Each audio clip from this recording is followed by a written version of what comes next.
एक नेता ने कभी कहा था कि हमने अपनी बालकनी में गमलों में गोभी उगा के कई करोड़ रुपए कमाए, वो दिखाए हैं। हिंदुस्तान में लाखों लोगों ने बालकनी तोड़ डाली गमले रख रख के, क्या हुआ? जाया कुछ नहीं, 2-4-6 गोभी निकले। दरअसल ठीक, जनता को बेवकूफ समझते हैं क्या? बालकनी में गोभी उगा के गमले में 20 करोड़ सेटल करना चाहते हो और ननकू और रज्जा को मूर्ख समझ रहे हो? ना जी ना, ना। और अगर ये अभिनेता अभिनेत्री प्रेम में आते थे तो अब क्यों नहीं आते? अगर ये सांस्कृतिक उत्थान करने प्रेम में आते थे से भाई, तो अब क्यों नहीं आते? ये प्रश्न नहीं पूछे जनता। इसलिए मैं कहता हूं, इन विषयों पर भारत का राजनीतिक वर्ग जो है ना, वो समूचा वर्ग, लगभग समूचा वर्ग कटघरे में खड़ा है। इसलिए उसको बहुत ज्यादा इन विषयों पर नहीं बोलना चाहिए। हमने आंखों से ऐसे ऐसे महल देखे ना, 15-15, 20-20 एकड़ में बने हैं महल। राजतंत्र है क्या? पैसा कहां से आया? पैसा कहां से आया? लखनऊ में एक महल है, देखिए, लाल पत्थर का महल है, लगता ताजमहल है कि लाल किला है। नहीं, 12 फुट ऊंचा गेट है उसका। उसको खोलने के लिए एक दरवाजे में 6 लोग और दूसरे दरवाजे में 6 लोग लगते, तब वो गेट खुलता है। ये लोकतंत्र है?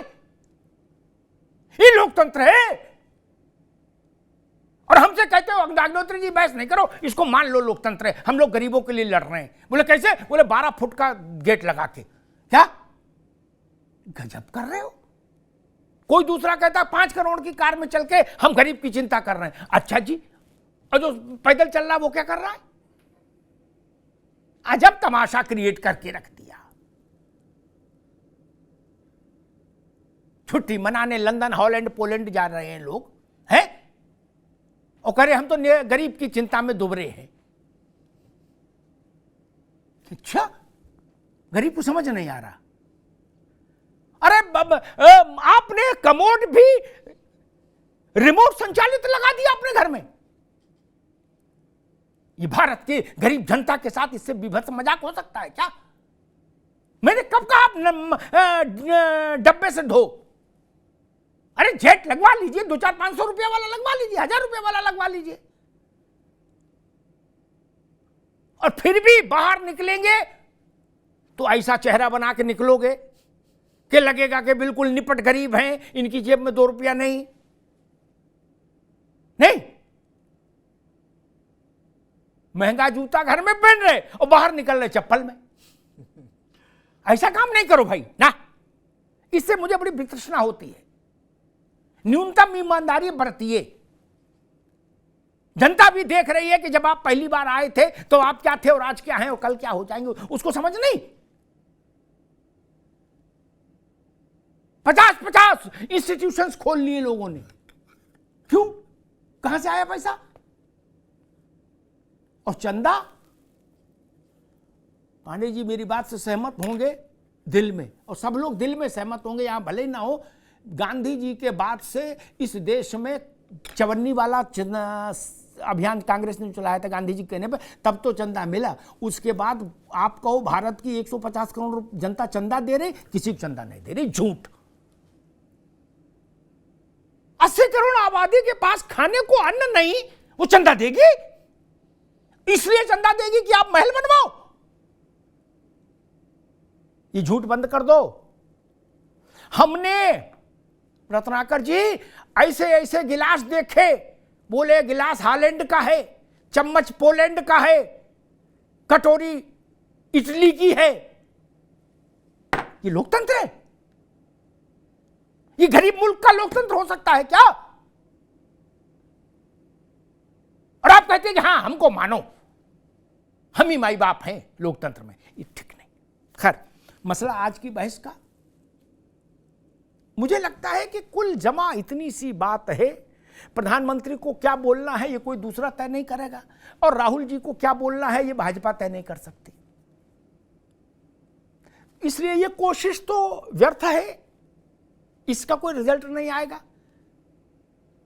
राहुल जी को क्या बोलना है राहुल जी तय करेंगे, प्रधानमंत्री को क्या बोलना है प्रधानमंत्री तय करेंगे। लेकिन हां, एक चार्जशीट दोनों तरफ से फ्रेम हो जाएगी, रूलिंग अलायंस की तरफ से अपोजिशन पर और अपोजिशन की तरफ से रूलिंग अलायंस पर एक चार्जशीट फ्रेम हो जाएगी, जिसके आधार पर 24 के चुनाव की प्रचार सामग्री बनवाई जाएगी, प्रचार सामग्री,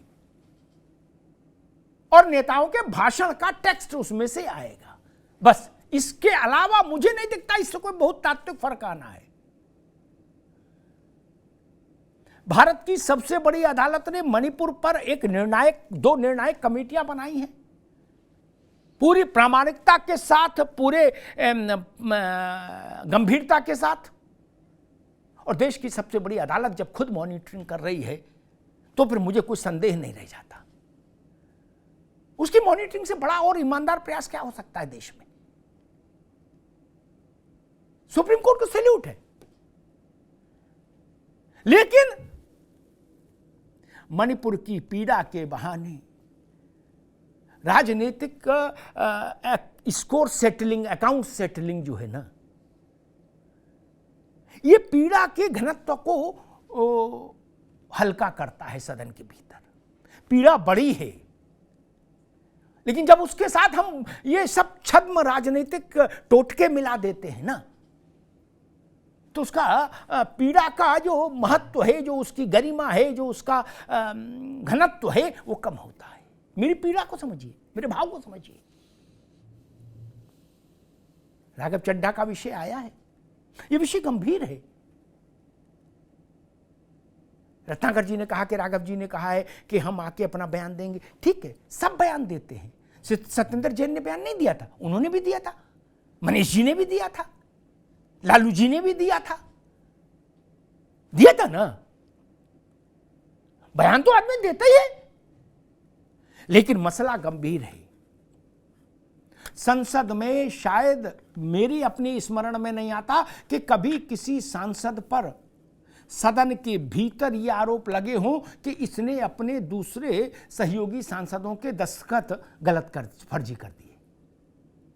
ये गंभीर आरोप है। ये लोकतंत्र की मर्यादा को ठेस पहुंचाता है।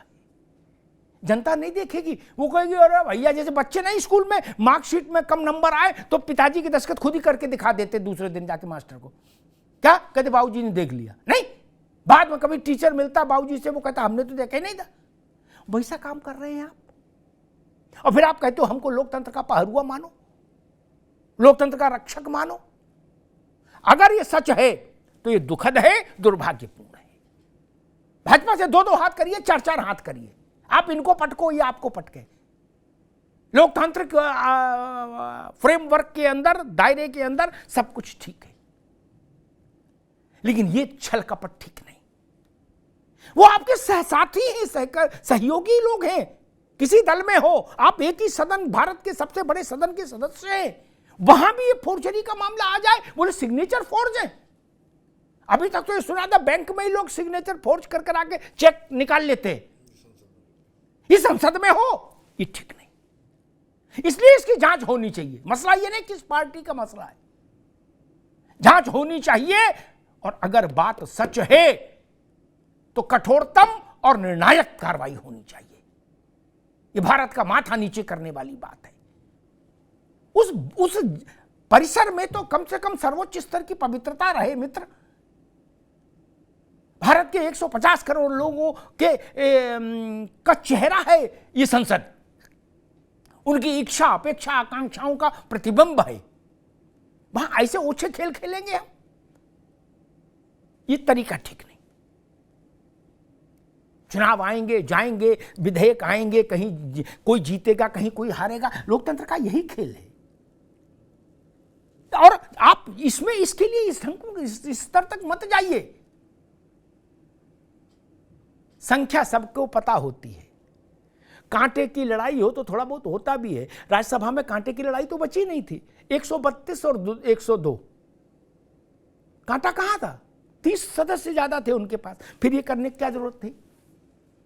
वैसे ही मैं कहूंगा अविश्वास प्रस्ताव, जनता से जुड़े मसले उठें, पूरी धार के साथ उठें, तेवर के साथ उठें, इधर से भी उधर से भी। लेकिन केंद्र में जनता होनी चाहिए, उसकी भलाई होनी चाहिए। तू में नहीं, देश तू में के लिए चुनकर नहीं भेजता सांसदों को, ध्यान रखिए।